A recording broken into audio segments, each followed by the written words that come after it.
નમસ્કાર મિત્રો, Gujarati પોસ્ટના daily current અફેર્સમાં આપનું સ્વાગત છે। આજની તારીખ છે 14 જુલાઈ 2025 અને આજના કરંટ અફેર્સ વિશે આપણે જોઈએ। સૌથી પ્રથમ પ્રશ્ન છે, ભારતીય સેનાએ ભારતની કઈ યાત્રા માટે ઓપરેશન શિવ શરૂ કરવામાં આવ્યું છે? કેદારનાથ યાત્રા, બદ્રીનાથ યાત્રા, ચારધામ યાત્રા, અમરનાથ યાત્રા? તો મિત્રો સાચો જવાબ છે અમરનાથ યાત્રા। તો ભારતીય સેનાએ અમરનાથ યાત્રા માટે ઓપરેશન શિવ શરૂ કર્યું છે। વિશેષમાં જોઈએ તો જમ્મુ કાશ્મીરમાં શ્રી અમરનાથ યાત્રાના સલામત અને સુગમ સંચાલનને સુનિશ્ચિત કરવા માટે આ ઓપરેશન શરૂ કરવામાં આવ્યું છે। આ વર્ષે પાકિસ્તાન સમર્થિત જૂથો તરફથી વધતા ખતરાને કારણે સુરક્ષાની ઝુંબેશ મહત્વપૂર્ણ છે। ઓપરેશન શિવ 2025ના ભાગરૂપે સેનાએ યાત્રાના ઉત્તર અને દક્ષિણ માર્ગો પર 8500થી વધુ સૈનિકો તૈનાત કર્યા છે અને ઉપરાંત તબીબી સહાયના કેમ્પો પણ લાગુ કરેલા છે।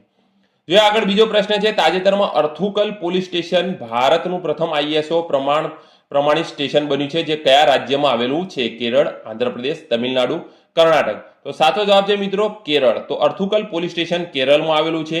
તો વાત કરીએ, અર્થુકલ પોલીસ સ્ટેશને બ્યુરો ઓફ ઇન્ડિયન સ્ટાન્ડર્ડ્સ તરફથી આઈએસઓ 9001-2015 પ્રમાણપત્ર મેળવનાર ભારતનું પ્રથમ પોલીસ સ્ટેશન બની ચૂક્યું છે।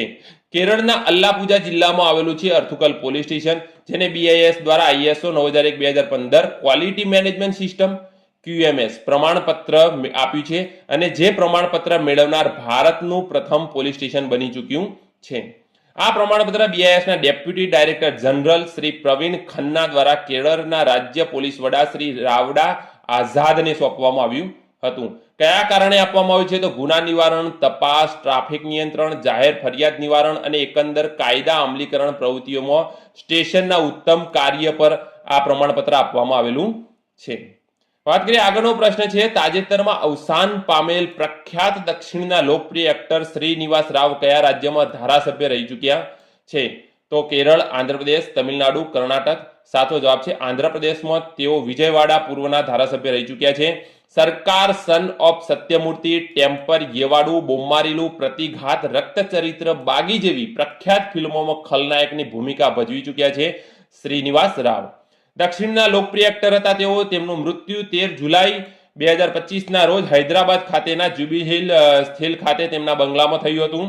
તેઓ ઘણા લાંબા સમયથી બીમાર હતા। શ્રીનિવાસે તેલુગુ, તમિલ, કન્નડ અને હિન્દી ભાષામાં 750થી વધુ ફિલ્મો સાઇન કર્યા છે। 2015માં પદ્મશ્રી પુરસ્કાર પણ એનાયત થયો હતો તેમને। તેઓ 1999 થી 2004 સુધી આંધ્રપ્રદેશના વિજયવાડા પૂર્વના ધારાસભ્ય પણ રહી ચૂક્યા હતા।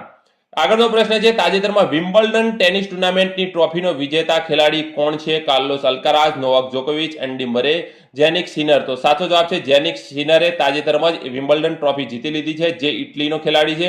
ઇટલીનો નંબર 1 ટેનિસ સ્ટાર ખેલાડી છે, જેને જેનિક સિનર વિમ્બલ્ડન ફાઇનલમાં સ્પેનના કાર્લોસ અલ્કારાઝને હરાવીને આ સ્લેમ ટુર્નામેન્ટ જીતી લીધી હતી। ગ્રાન્ડ સ્લેમ ટાઇટલ જીતનારો ઇટલીનો સૌપ્રથમ ખેલાડી બની ચૂક્યો છે જેનિક સિનર। જેનિક સિનર ઇટલીના મોનાકોનો રહેવાસી છે। ગ્રાન્ડ સ્લેમ ટુર્નામેન્ટ વિશે વાત કરીએ તો દર વર્ષે યોજાતી 4 ટુર્નામેન્ટ છે, જેમાં ઓસ્ટ્રેલિયન ઓપન જાન્યુઆરીમાં રમાય છે, ફ્રેન્ચ ઓપન મે-જૂનમાં રમાય છે, વિમ્બલ્ડન ઓપન જૂન-જુલાઈમાં રમાય છે, યુએસ ઓપન ઓગસ્ટ-સપ્ટેમ્બર માસમાં રમાય છે। ઓસ્ટ્રેલિયન ઓપન અને યુએસ ઓપન હાર્ડકોર્ટ પર રમાતી ટેનિસ છે, જ્યારે ફ્રેન્ચ ઓપન લાલ માટીના કોર્ટ પર અને વિમ્બલ્ડન ઓપન ઘાસ કોર્ટ પર રમાતી રમત છે।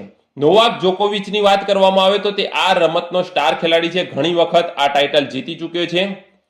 વાત કરીએ, રાષ્ટ્રપતિ દ્રૌપદી મુર્મુએ રાજ્યસભામાં 4 સભ્યોને નોમિનેટ કર્યા છે: ઉજ્જવલ નિકમ, હર્ષવર્ધન શ્રૃંગલા, મીનાક્ષી જૈન, સી સદાનંદ માસ્ટર। આપણે આ વિડીયો વિગતથી બનાવેલો છે, તે તમે પ્લેલિસ્ટમાં જઈને ચેક કરી શકો છો અને જોઈ શકો છો। આઈએનએસ નિસ્તાર ભારતીય નૌકાદળને સોંપવામાં આવે છે, આના વિશે પણ આપણે એક વિડીયો બનાવેલો છે અલગથી, એ પણ કરંટ અફેર્સના પ્લેલિસ્ટમાં જઈને તમે જોઈ શકો છો। મિત્રો, આવા જ વિડીયો જોવા માટે ગુજરાતી પોસ્ટ ચેનલને સબસ્ક્રાઇબ કરો। મિત્રો, તમારા સાથીદારોને શેર કરો, લાઇક કરો અને કમેન્ટ કરો।